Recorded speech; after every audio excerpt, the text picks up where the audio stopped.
Olá, amigos do Face. Eu prometi para vocês que ia contar para vocês experiências que eu tive com o espiritismo, mas mediante isso aí eu preciso de contar para vocês como foi a minha conversão primeiro, para que vocês entendam que eu quero contar nesse período vários casos sobre espiritismo que já houve comigo. Eu era uma religião católica muito fervorosa, minha mãe, meus pais, tudo era muito fervoroso, mas Deus, quando tem plano, né, meu irmão converteu, e a palavra de Deus diz: crê no Senhor Jesus e será salvo tu e a tua casa. Meu irmão Sebastião se converteu, ele creu na palavra de Deus que seria salvo ele e a casa dele. Ele começou a orar por nós, mas sim, nós éramos rebeldes cada vez mais, e eu fui um dos últimos que converti no ano de 2008. Não pelo amor de Deus, assim, que Deus me trouxe, meio que foi na marra. Por que foi na marra? Porque é o seguinte: eu fui acometido de um câncer no ouvido e estava pesando 42 quilos, sofrendo muito,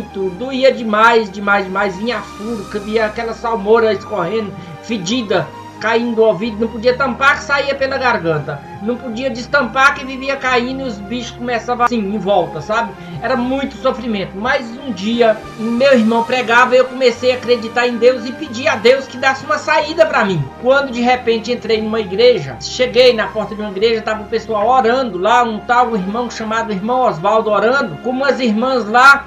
E de repente aquele irmão tomou e: homem, cres tu que sou Deus e posso curar esse câncer? Eu falei: mas quem falou para esse homem que eu tenho câncer? Ah, mas Deus sabe. Mas quem é ele? Não é Deus para saber que eu tenho câncer? Aí começou aquela guerra lá e pronto, o irmão falou: crê você que Deus sabe que você tem câncer, que pode curar esse câncer? Eu falei: creio sim. Ele falou: ajoelha. Aí eu ajoelhei e ele começou: anjo do Senhor, eu vejo o anjo do Senhor curando o câncer na vida desse homem. Anjo do Senhor, obrigado. Ele está descendo com as ferramentas de prata curando. Obrigado, anjo do Senhor. O inimigo queria levar, o Satanás queria levar ele, os espíritos malignos não queriam levar ele, porque ele vai glorificar a Deus. Isso vai ser um vaso de Deus, vai pregar a palavra de Deus, e esse inimigo queria levar ele. Mas sai em nome de Jesus esse câncer maligno, que você não é de Deus, você é do Satanás que pôs na vida dele. Sai da vida dele. E eu senti aquilo fechando meu ouvido, fechando uma parte assim do meu corpo, como se fosse fechando assim. Eu senti e saiu, e nunca mais eu tive uma pequena dor de ouvido, nunca mais. Fiquei uma pessoa apaixonada por aquele homem, achando que ele era Deus, porque eu não entendia muito bem aquele irmão Osvaldo. Aí eu e minha esposa ficamos sabendo que minha mãe estava muito doente, meu pai. A gente resolvemos viajar para Minas para fazer uma visita. Aí eu falei: Valéria, vamos convidar aquele homem lá de Deus lá, vamos convidar aquele homem de Deus para ir com nós. Ela falou: vamos. Aí nós ligamos para ele, ele falou: se Deus confirmar eu vou. Aí tudo bem, ele decidiu que iria, mais nós 5 dias depois ligou para nós, falou que iria, mas nós, a gente preparamos para ir. E lá verdadeiramente Deus usou esse homem tremendamente para curar pessoas cegas, curar pessoas. Deus usava ele no dom de maravilha. Ele tinha o dom de maravilha, que hoje em dia é poucos, ninguém vê muitas pessoas que têm o dom de maravilha, não. É muitas poucas pessoas. Ele vivia em oração, mas tinha dom de maravilha. E aí a gente foi para Minas, lá a gente fizemos vários cultos. Eu não conhecia nada sobre crente, porque eu não gostava. Eu peguei esse câncer exatamente porque eu não gostava da palavra de Deus. Minha mãe colocou no nosso coração assim, que se a gente ficasse escutando os crentes, os protestantes, que ela chamava de protestante, e eles fossem mais do que os católicos, a terra iria acabar, o sol iria dar 3 tombas no céu e ia esquentar tanta terra que as órbitas dos olhos das pessoas iriam, os olhos iam pular para fora de tanta caloria que ia ser. Então a gente tinha pavor de escutar crente. Inclusive, quando eu fui estudar em Novo Cruzeiro, na frente da casa que eu estudava, tinha uma igrejinha com uma cornetinha lá do outro lado da rua. Eu tampava o ouvido para não escutar, que eu tinha medo de escutar aquelas coisas daqueles crentes, daqueles protestantes, e detestava. Se fosse possível, jogava bomba nas igrejas de crente, porque eu não gostava mesmo de crente, nada que fosse evangélico, detestava. Mas Deus sabe como é que faz as coisas, glória a Deus, porque Deus é maior, e Ele, quando quer nos chamar, Ele chama no amor. Se não vier pelo amor, igual eu estou pregando para vocês, vocês estão escutando essa mensagem no amor de Deus, aí Ele começa a puxar pela dor, e mediante esse câncer, esse homem orou, eu fiquei curado. E aí fomos para Minas. aí se instalou na casa do meu pai uma pequena igreja. Aí a gente saiu de lá, voltamos para São Paulo, ficou instalado uma pequena igreja. E isso cresceu, Deus abençoou e cresceu, graças a Deus. Houve os irmãos que foi para lá, que tomou conta, pessoas de lá que também já eram crentes e tomou conta e ficou tendo culto lá até quando meu pai e minha mãe faleceu, tudo ficou. Hoje em dia lá tem um templo maravilhoso para a glória do Senhor Jesus. É o templo Jesus Fonte de Vida, um templo maravilhoso em frente à casa do meu pai em Minas. Aí passamos aqui em São Paulo, passamos um ano e meio mais ou menos aqui em São Paulo, resolvemos voltar para Minas. Quando a gente chegou lá, meu pai já havia se libertado daqueles padroeiros, intercessor, aquele monte de santo, de imagem de escultura. Ele já havia se libertado para a glória de Deus daquilo lá e havia mandado jogar tudo fora, porque ele reconheceu que a Bíblia é completamente contra, que a Bíblia condena, que isso aí é abominação aos olhos de Deus, é prostituição espiritual diante de Deus. Ele conheceu e realmente mandou jogar tudo fora.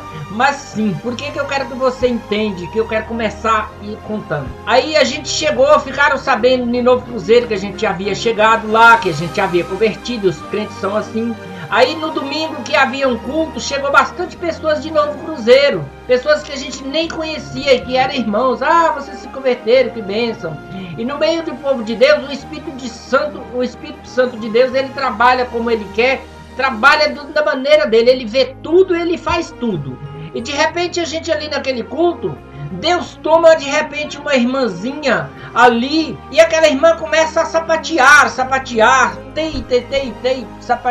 E de repente ela começa a balançar a mão, rodar, sapatear e vai lá da sala da casa do meu pai que estava tendo culto, já tinha abrido a sala para fazer culto. Era 2 quartos na sala, abriu um deles com a sala e o quarto para fazer culto. E são 13 cômodos. Ela foi sapateando até lá no quarto do meu pai, onde tinha umas malas de couro velha, mala revestida de madeira e couro velha, e começou a balançar a mão em cima daquela mala do meu pai lá. Eis que aqui tem coisa anátema, eis que o Senhor manda tirar. Aí pronto, no meio daquele monte de papel, a gente, meu Deus, a gente pegando e falando, coisa anátema, coisa maldita, eis que o Senhor manda dizer que tirai o anátema dessa casa, porque senão a bênção do Senhor não virá como o Senhor quer. Assim diz o Senhor, tirai o anátema, tirai o anátema. Aí, ouvintes, olha o que aconteceu. A gente começamos a ver, olha, abriu aquela caixa e começou a procurar, jogar pra fora. Quando estávamos jogando tudo pra fora daquela mala de velhas, tudo papel velho, existia um livro. Esse livro meu pai havia ganhado há mais de 20 ou 30 anos, mais ou menos. Ele havia ganhado de alguém, que eu não sei quem foi que deu ele, mas ele também nem lembrava, ele havia ganhado. Era um livro que estava escrito O Evangelho segundo Allan Kardec. E quando a gente encontrou esse livro, é isso que a mulher falou assim, eis que jogai no fogo, jogai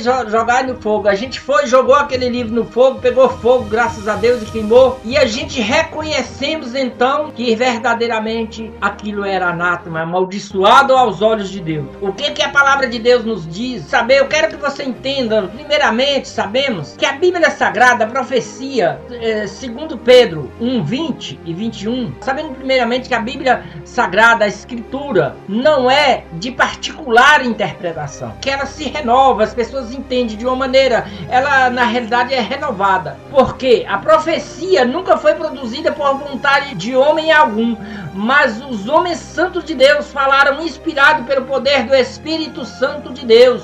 E está escrito também em 2 Timóteo 3,16, que toda a Escritura, a Bíblia Sagrada, ela é inspirada e proveitosa para ensinar, para redarguir, para corrigir e para instruir em justiça os homens. E quando, meu amado, Jesus veio à Terra 2012 anos atrás, ele veio com uma missão, específica, definitiva por Deus, de estabelecer o reino de Deus entre os homens. E nós podemos ver hoje em dia, nos nossos dias, no entanto, as pessoas estão pregando outro evangelho, e são muito tipos de pregadores, muitas as pregações, evangelho da prosperidade, evangelho da determinação, evangelho das facilidades e das bênçãos. muito tipo de evangelho, evangelho místico, evangelho de reencarnação, que é esse evangelho que eu tô falando para vocês, que a gente encontrou na mala lá, e que o Espírito Santo de Deus, apossado daquela menina que nem conhecia a casa do meu pai, foi lá da sala pelo Espírito Santo de Deus e mandou que jogasse fora, que era maldito. Então, veneração a ídolos, esse tipo de evangelho, o evangelho das estrelas, evangelho de denominações.